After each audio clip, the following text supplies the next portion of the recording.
Hey everybody, it's Josh Packard, Executive Director of Springtide Research Institute, back with you again, trying to give some practical tips about, what is one thing you can say or do to reach out to young people during this time of stay-at-home orders. We've been hearing from a number of different experts in the field who have really smart and good things to say about this from a research perspective, from practical experience perspective, but everything we do is designed here in this series to give you, something that you can take away in the next 5 minutes or so that you can start putting into practice immediately. So to that end, I've got Gene with me. Gene, do you want to introduce yourself and say hello?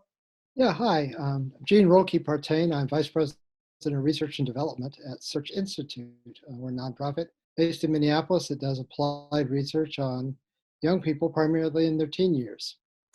And Search has a long history of doing this kind of work and is one of the places that we at Springtide really like because they take the same perspective that we do around research, that it's necessary and important because there's way too much information in the world that isn't substantiated, but that research is only important if it can be used, if it can actually be put into practice by people out in the field. So Gene, you've done a lot of this work. I know a lot of your projects are still ongoing even at this moment. Mm-hmm. What would you say if there's, we keep hearing this like, well, I'm not even sure I would know what to say if I reached out, or how would I do it? I know the kids that I work with are feeling anxiety during this time. How can we support them? Yeah, and that's a question we're getting a lot, partly because our work right now is on understanding the kind of relationships kids need in their lives in order to thrive and flourish, particularly and be resilient in times of challenge. Well, if there's a time of challenge, It's now. here we go, people. So it's right now. So I think one of the things we would say is they need to know you care about them and you believe in them and that you're there for them. And so part of it's not having this great answer to all of their questions in life. It's part about just saying, yeah, it's hard and we're here for you. That's really kind of the starting place, because they don't necessarily need you to answer all of life's questions right now. They just need to know somebody has their back. So that would be that for me. That's a starting point, and to know people are checking in on them and knowing that you're there, and to listen to their stories and give them space to talk. And one of the things we know on online space is sometimes you need to give a little more space for silence too, just to let something come out, because it's not the same as being in a room together. Yeah, and so that kind of stuff. Yeah, that's a really good point, Gene. Even we have a 10-year-old. My wife and I have a 10-year-old, and we're all obviously here in the house at stay at home. And the last week, you go through these ups and downs with your kids at home, and I love being around them, but at times, like, everybody just wants their own space, and obviously he misses his friends and people to talk to. And he picks up the phone and calls his grandmother, and he says, "Grandma, I just need somebody to talk to that's not my parents." He's just so tired of talking to us. And they didn't talk about anything that was like life-changing, right? But I think for him, just having that trusted adult there who would just listen to a 10-year-old's thoughts.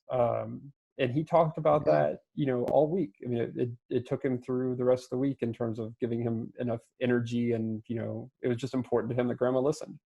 Yeah. And you're saying that you think that's work that you don't have to be a grandparent to do that kind of work. No, I was talking to some youth workers yesterday, actually, who had discovered they've done some of their best youth work by playing online video games where you could actually talk to people. And so they've learned how to play some games they didn't know how to do. And it's not their first love, but they're getting on there and they're doing it. And it's just a way to connect in kids' own world, doing what they like to do. So they're finding safe ways to do it. And they're going through the necessary safety checks and stuff, but they're getting into kids' world in a way that's safe, and finding spaces to do that and catching in their world.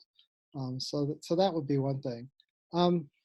Another thing I want to mention, Search has a framework we call the Developmental Relationships Framework, and we actually have done a couple of things on our website of actually ways to connect with kids around developmental relationships. And there's a whole framework there on our homepage. You can find that, because part of what we sometimes do when we think relationship, we think that's all about just showing care. So it's all about just how do we say something nice and be warm and friendly. And sometimes some of that stuff's that's just kind of one part of a relationship, right? Right. And so the framework actually gives you ideas of other things you can talk about, other ways you can connect. So one of the things that kids really want is they're feeling really powerless in this environment. So how do you share power? It's one of the dimensions of a relationship. So how do you give them space? How do you really listen to them? How do you share their ideas? How do you give them a voice in this kind of space? And so those kinds of things, or what the other one is, providing support is another one. And so how do you support them in this time? And so just using that framework to ask different questions, And that framework is raising different ideas. And it's on your Yeah, homepage, and people can download it as a resource. The frame you can. Yeah, there's a resource. There's a PDF resource. You can share this. We have stuff there for parents as well. So if you want to share resources with the parents about conversations they can have in the home, we'll get some new stuff up next week. I think we're hoping to get that up. So there's more and more stuff, some conversation starters. So there's stuff there just around, just stuff to talk about, and ways to connect with kids. So let them take the lead in the conversation, stuff that's going on in their world that may trigger another conversation. You know, what are you doing? Who are you talking to? What's going on? Not probing ways, but just what's going on? What are you interested in? What have you seen on TV? What games are you playing? Not in a probing way, but sort of to try to get into their world and let them lead. You don't have to have all the answers. Well, and that's such a good point that you bring up, because and it's part of what my impulse was behind doing this video series, is like, rather than trying to give a roadmap for like, here's what you do in the first time and the second and the third, just having one or two key ideas to start with will often get you into conversations that then lead to other interests that like sort of naturally have follow-ups, and like, oh, you're into that, well, I'm into that too, let's, like let's watch that together if we're on, if you're on like one of these Netflix, I don't know if you've seen these, but you can like watch Netflix together online. But it gives you, I think that's the misconception, is like, you don't have to know at step 1 what step 5 and 10 and 20 are going to look like, because that will sort of naturally unfold. Those first couple steps are so hard. And that's where I think this framework, like you said, ways to share power, ways to involve them in a conversation, these things are super important, because we can be developing really crucial and trusted relationships and doing this sort of check-in work at the same time. Right. Yeah. So it does, I guess I'm saying, in the same way you might hang out with kids in a youth room or classroom, how can you do that? I mean, I've talked to some youth workers who are saying, our kids are missing each other in a group. So can you find a way, again, with parents' permission, to have a Zoom meeting or just a conference call, because they don't have those capabilities. You might.